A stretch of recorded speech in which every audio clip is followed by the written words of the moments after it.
In this video, I'm going to try painting one of the first models I ever painted since I got back into the hobby, a Ravenwing Sergeant.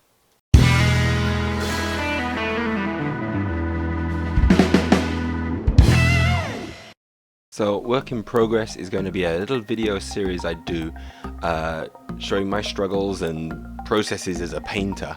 It's by no means a tutorial, and the only things you're probably going to learn from this is what not to do rather than what to do.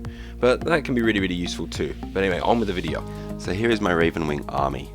I haven't painted everything, there's still lots of grey plastic, varying degrees of quality. Some are only really base coated and had a wash on, and I had called it done because that was the level of painting I was doing at the time. Now I really want to try and get some of these guys finished.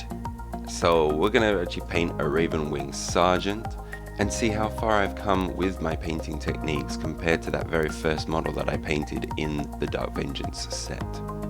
So I started by priming the model black using my airbrush. I'm still learning how to use the airbrush, I'm not so great with it.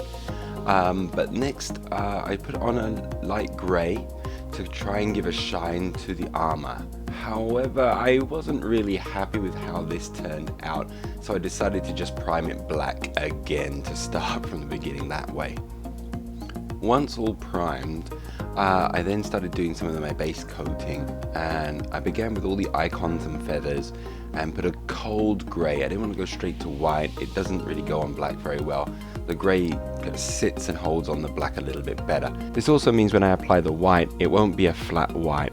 The grey should still be there somewhat so that it gives a gradient. I then added more base coats. I added red for a lot of the bolters and purity seals. I then added purple for the inner robes. I also chose a kind of ochre brown to use for the outside of the robes, as they're going to be a kind of a bleached white later on. And then I was doing the metallic areas with bolt gun metal to cover the trim of the bike and any mechanical war gear and areas that I felt should be metallic. I then apply a metallic gold to the trim and areas where I've already applied a metallic silver. This helps keep the luminance of the gold and make it very bright and striking. I also needed to identify some part of it to be Dark Angels, and Dark Angels is a dark green livery, so I decided just for the trim of the pauldrons to add a little bit of green. With most of the base coating all finished, it was time to start shading some areas. So I went over with a black wash over a lot of the silver metallic areas, and I also added a brown wash to the gold areas. This brown wash was also applied to the characters' robes. Moving on to some highlighting, I decided to go with the white areas, so this meant going over the grey with the white. Now that we've got the grey on there, the white pigment is going to be holding to it and feel a lot more opaque when I apply it, rather than trying to apply it directly onto the primed black. When I paint eyes, I always start off with the white of the eyes. I just stroke the brush from the inside of the eye to the outside. I then have to just reposition the model so that it's in a good position for me to do exactly the same thing on the other side. Before painting the pupils of the eyes, I paint the skin tone, its darkest tone first. To paint the eyes, I just move the brush in an up and down motion in front of the model until I eventually am brushing the model very gently. This creates a line down across the eye, and even if you make a mistake, it's very easy to go back and then correct anything when you're doing the rest of the skin tones. With the eyes finished, I can continue working on the skin tones, slowly building up to a lighter and lighter degree until I've hit the point that I want.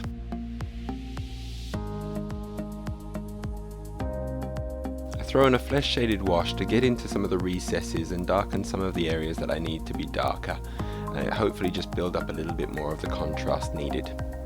So I wanted to try something new with this model, and on some bikes you'll find on the exhausts it goes through a range of colour as it's become oxidized or something's happened to it.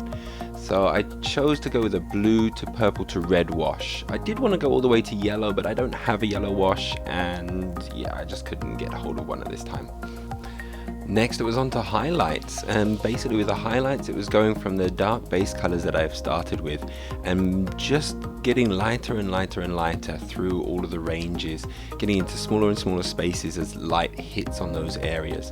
I didn't do a great job on the pauldrons, but generally it just helped build up a lot more contrast in the model and make it a little bit brighter and easier to see on the table. So next it was time to add some very small details. There are lots of parchments on Space Marines with little bits of writing, and of course I can't write that small, so I just got some black, I just added some dots and dashes to the purity seals, and then I also decided on the pauldron to write a name or write something along there. At first I wasn't quite sure what to do, but what with the new channel and my online handle being Zombie Sashimi, I decided to write sashimi in Japanese along the pauldron.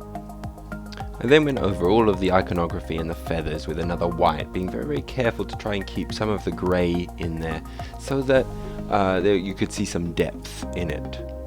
Once all of those were finished, it was time to fix some of the mistakes. I had made a lot of little errors across the body of the bike and over the Space Marine, so it was time to just go and fix those up, make sure there was no glaring mistakes. It was getting close to finished now, so now it was time to get some grey out and just edge highlight the entirety of the black of the bike, just so that it pops just a little bit, as if it's just catching a little bit of light on all of its edges. I also added a grey to a lot of the tyre. I didn't want to go with the full white that I used to have, I think it was a bit too much.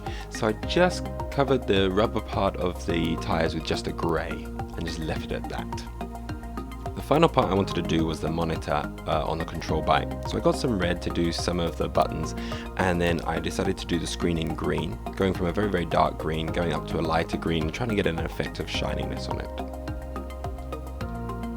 My very final step was to work on the base. So to begin with, I've got these little plug holes for the bike, so I'd filled them up with aluminium wire. I then put some of the PVA wood glue onto the base and spread it around with an old brush. Once that was all done, I sprinkled it with some, it's kind of like sand. It's actually, I got it from the hobby shops in Japan where they have all the train shops. They have all sorts of different materials with different fine grains.